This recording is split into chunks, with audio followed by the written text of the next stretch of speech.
the formula, Newton-Gregory backward interpolation formula. First we discuss this formula, and then after that we discuss a problem based on this formula. So the Newton-Gregory backward interpolation formula. This formula is to be applied only when we want to interpolate the value of the function near the end of the data. Data के last में अगर किसी value के लिए हमें value interpolate करनी होती है किसी फंक्शन की, तो हम वहां पे न्यूटन बैकवर्ड इंटरपोलेशन फॉर्मूला लगाते हैं. तो ध्यान रखिएगा कि एक तो इक्वल इंटरवल होना चाहिए, तो इक्वल इंटरवल में या तो फॉरवर्ड लगाते हैं बैकवर्ड लगाते हैं, और near the beginning of the data में फॉरवर्ड लगाते हैं, near the end of the data के लिए हम लोग न्यूटन बैकवर्ड लगाएंगे. तो Newton Gregory backward interpolation formula क्या है? fx is equal to f of a plus nh plus uh. This is the value of x. This is equal to fa plus nh plus u delta fa plus nh. ये delta जो है backward difference operator है, ध्यान रखिएगा. u delta fa plus nh plus u plus 1 by factorial 2 delta square fa plus nh plus and so on plus u plus 1 u plus n minus 1 by factorial n delta to the power n fa plus nh. This is the Newton Gregory backward interpolation formula. ठीक है. और एक बात यहां याद रहे कि यहाँ पे जो u की वैल्यू है, दिस u इज, u को याद रखिएगा, u जो है वो होता है x minus a plus nh by h. ये u की वैल्यू होगी. तो from here you can write x is equal to, अगर आप निकालें तो ये आ जाएगा a plus nh plus uh. ठीक है. तो यहां से आपको x की value a plus nh plus uh मिलेगी. ठीक है. तो this is the formula of Newton backward interpolation formula. अब हम लोग इस पर एक प्रॉब्लम डिस्कस करेंगे, न्यूमेरिकल प्रॉब्लम. क्या है question?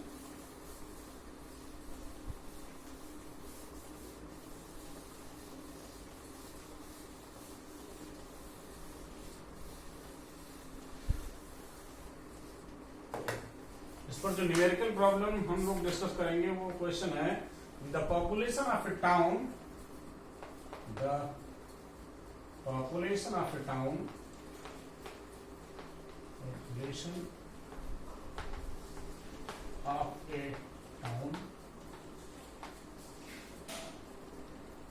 was as given,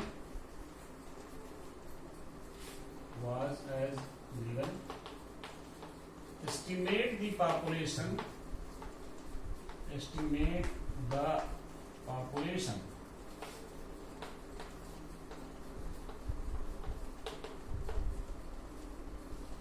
for the year 1925. For year 1925. 1925 year के लिए हमें पॉपुलेशन की वैल्यू निकालनी है. और जो डाटा दिया हुआ है, पहले डाटा ईयर्स का दिया हुआ है, ईयर्स का डाटा एक्स में, और दूसरा जो है डाटा वो दिया हुआ है population Y in thousands. Population उसको वाई से डिनोट करना है, और ये जो पॉपुलेशन है वो इन थाउजेंड्स में यूनिट, थाउजेंड्स की में. क्या जो डाटा ईयर्स का है वो 1891 में, 1891, 1901, 1911, 1921 और 1931. और जो पॉपुलेशन का डाटा है वो है 46,000, 66,000, 81, 93 एंड फाइनली 100 में. ये थाउजेंड्स में डाटा है. तो आप देख रहे होंगे कि इसमें जो ईयर्स का डाटा है वो हर एक में 10 का डिफरेंस है, यानी एच की वैल्यू जो है वो 10 है. तो इक्वल इंटरवल हो गया. इसका मतलब कि हम फॉरवर्ड या बैकवर्ड लगाएंगे. और चूंकि आप देख रहे होंगे कि ईयर 1925 के लिए डाटा आपसे पूछा है, तो 1925 क्या है? Near the end of the data. 1931, 1931 के पास है ना. तो near the end of the data चूंकि 1925 के लिए पूछा है, एंड ऑफ द डाटा के नियर वैल्यू इंटरपोलेट करने के लिए कहा है, इस वजह से हम इसमें जो है वो Newton backward interpolation formula apply करेंगे. Clear? Because it is the near the end of the data. तो नाउ हम लोग इसको किस तरीके से सॉल्व करेंगे?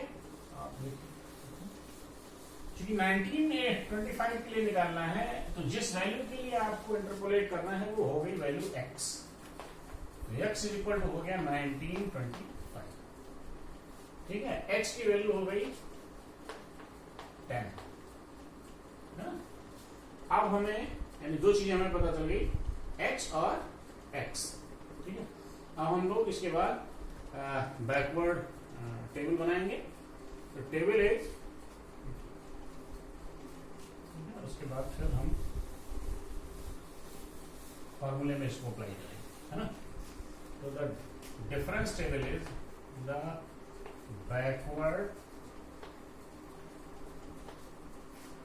Difference table is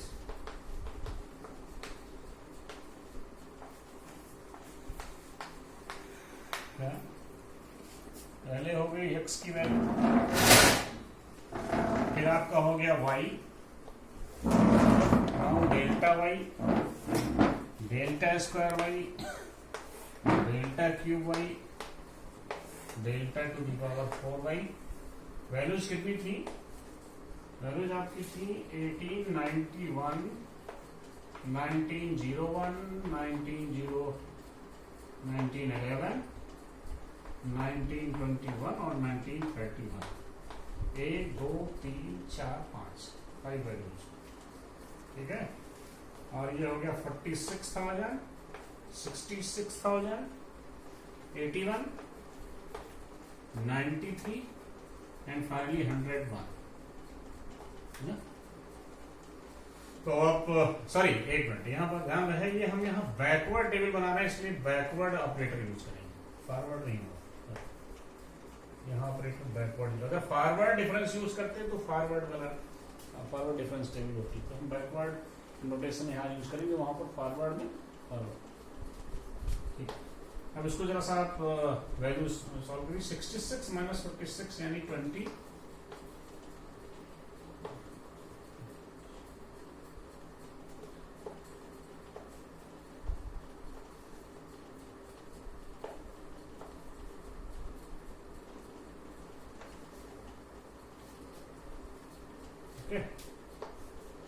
-5, -3, -4, 2, -1, -3। तो आपने देखा फाइनली फोर्थ ऑर्डर के डिफरेंस पे आपको वैल्यू ये मिली। जब हम लोगों ने न्यूटन फॉरवर्ड फार्मूला यूज किया था तो हम लोग वैल्यू जो है वो टॉप से बॉटम की तरफ हमने वैल्यूज ली थी।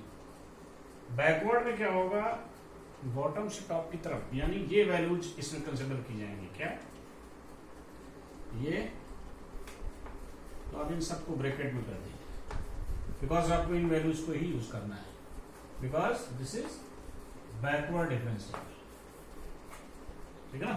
तो जब हम फॉर्मूले में यूज करेंगे तो हम लोग लास्ट वाली वैल्यूज से फिर ऊपर की तरफ जाएंगे, फॉरवर्ड में top to bottom. Now use the formula. क्या, तो हम लोग यहाँ फॉर्मूला हमारा क्या था, fx यानी f ऑफ 1925 के लिए आपको निकालना था। अच्छा एक चीज आप u की वैल्यू आप यहीं पे पहले फाइंड आउट कर लीजिए। u बराबर क्या था, x minus a plus NH by h। u आपका हो गया, x हो गया 1925 माइनस a प्लस NH क्या है, a प्लस NH ये है 1931 लास्ट वाली value, because this is a plus h, a plus 2h, a plus 3h, a plus 4h। तो जो लास्ट वाली वैल्यू है ये आपका a प्लस NH की वैल्यू होगी, यानी this is 1931 divided by 10 h is 10, so this is minus 6/10 यानी माइनस का 0.6। तो ये आपका हो गया u, ठीक है। तो u इज माइनस 0.6। अब हम लोग न्यूटन बैकवर्ड फार्मूले में इसकी वैल्यू को यूज करेंगे। क्या, fx इज इक्वल टू, यानी fx मतलब f of 1925 is equal to fa plus nh. fa plus nh means 101 plus u. u means minus 0.6 अभी आपने निकाला था। u delta fa plus nh. This is y, this is delta, this is a. Delta fa plus nh is this 8 plus u plus 1 minus 0.6 u plus 1 minus 0.6 plus 1 u plus 1 by factorial 2 delta square f plus nh. Delta square f plus nh is minus 4. Now the next one is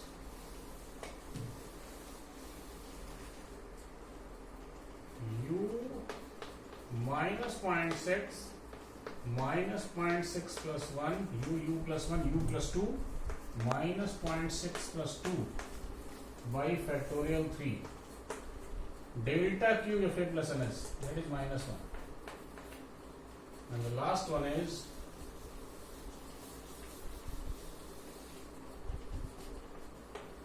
minus 0.6 minus 0.6 plus 1 minus 0.6 plus 2 minus 0.6 plus 3 by factorial 4 into delta to the power 4, ये आपका आता minus 3. ठीक है. इस तरीके से इन numerical values को जो भी आपकी ये मिली हुई हैं, आप इनको पूरा सॉल्व करें, इसको पूरा सिंप्लीफाई करें. तो उसको सिंप्लीफाई करने पे ये फार्मूले में हमने वैल्यूज पुट की हैं. This is F A plus N H, this is U delta F A plus N H, U plus 1 by factorial delta square F A plus N H, U plus 1 U plus 2 by factorial 3 delta cube F A plus N H, U plus 1 U plus 2 U plus 3 by factorial 4 delta to the power 4 F A plus N H. ठीक है. इन सारी values को आप जब simplify आप करें, simplify करने के बाद कैलकुलेटर आप सॉल्व कर लें. जब आप उसको सिंप्लीफाई करेंगे तो आपको 1925 ईयर के लिए 1925 ईयर के लिए पॉपुलेशन क्या थी, ये आपको यहाँ से इसको सिंप्लीफाई करने के बाद आपको, तो आप इसको सिंप्लीफाई करने के लिए न्यूमेरिकल वैल्यूज को आप कैलकुलेट कर लीजिए. So finally, after the calculation, whatever be numerical calculation, जब आप उसको सिंप्लीफाई करेंगे तो ये आपका 96.8368,000 के आसपास आंसर आता है. इतना 1000 न्यूमेरिकल वैल्यूज को आप सिंप्लीफाई करेंगे तो 1925 के लिए जो आपका पॉपुलेशन है वो 96.8368,000 वैल्यू आएगी. अगर इन केस इसमें कहीं पर क्वेरी है, अगर ये आंसर आपका नहीं अप्रोक्सीमेट आंसर है, इसमें भी डेसिमल की किसी प्लेस में थोड़ा सा डिफर कर सकता है, तो doesn't matter, but this is the numerical value of the population for 1925. तो near the end of the data के लिए आपने finally with the help of Newton backward interpolation formula आप लोगों ने इस वैल्यू वैल्यू अपनी निकाली. ये लगभग 96,8,368 यानी 96,000 समथिंग वैल्यू है 1925 की पॉपुलेशन. Thank you.